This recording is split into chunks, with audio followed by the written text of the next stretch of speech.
Hello, everybody, and welcome to my room. I hope this becomes your room too. We're going to be talking about the herd today, and what is the herd exactly? Howard Bloom speaks about the herd in his article, Reality is a Shared Hallucination. His idea that many people are very weak minded, and how independent thought is very scary. Now, we're not taught very often how to think independently. We want to be a part of the group and we want to be together with each other. We want to be a part of something. We always want a sense of belonging in where we are.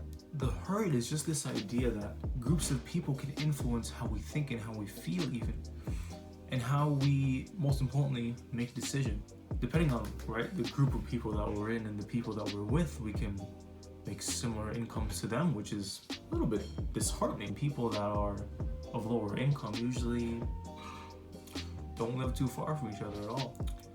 They can come in many forms. The herd is, your friends can influence you.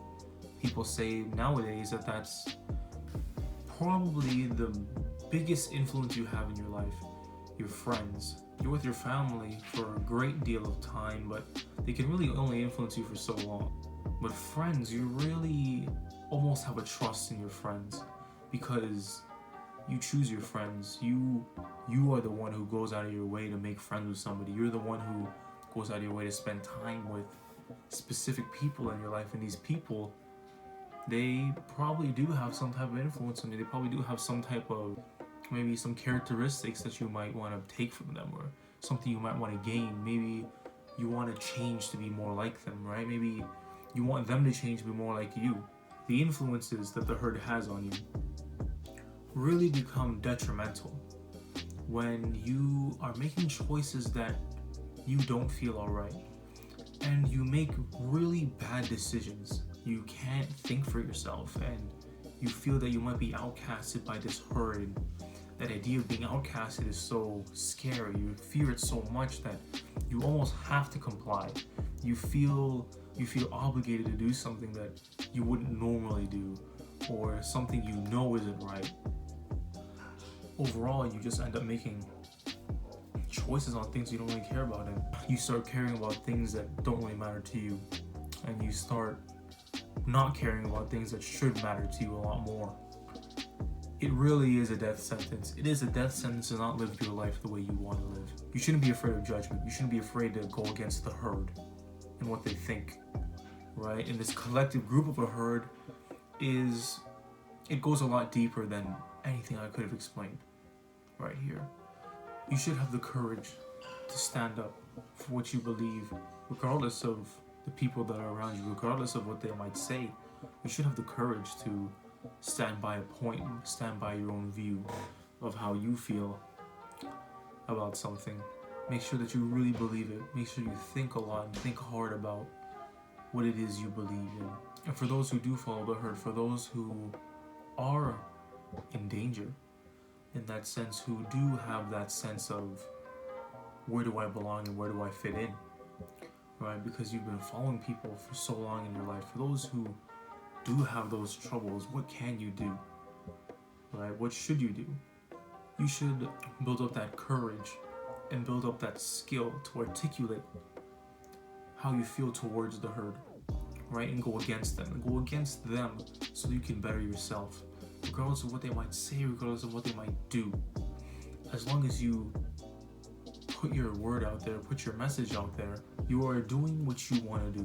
You have to be able to stand your own ground on what you believe in, because you believe it, not because somebody else believed it and you listen to them and you want to believe them because it sounds very appealing to you. You have to know why you believe things, and you have to think about it. You really have to take that moment. You have to take some time in your life to sit down, doing nothing, only thinking about the things that you do in your life, and think about why you think them, why do you do these things, and you have to know why. You have to understand the things that you believe in, and if it goes against the herd, then so be it. It goes against the herd, but you have to know why you do things first. I don't think you should argue with people. You shouldn't have arguments with others. You should rather have discussions and different conversations. Arguments don't really give you a solid conclusion. of what's happening. A discussion is really a share of ideas. Arguing really isn't for everyone.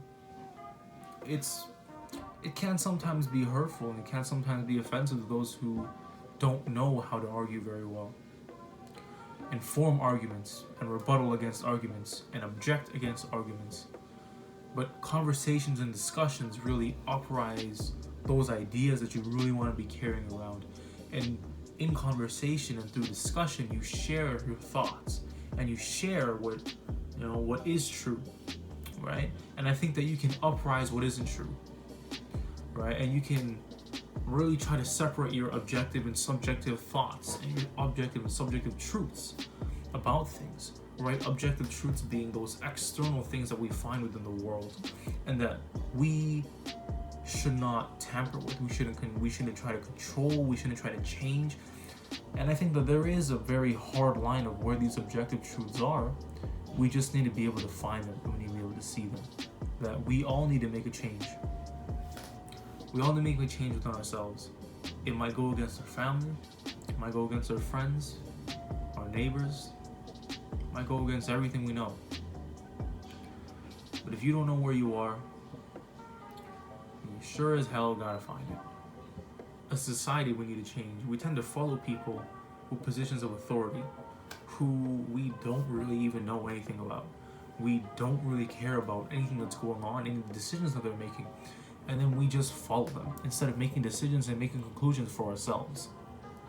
We need to find out what we believe in. And you really got to critically think about what it is you want, what it is you desire out of your life, instead of living up to what somebody else wants you to do. Even if it goes against your family, even if it goes against your religion, your friends, your community around you, you need to figure out where you have to be, and you gotta find your way to get there. No one else's. You gotta find your own way. Thanks for watching. Thanks for listening. This has been my room, and I hope I can share it with you.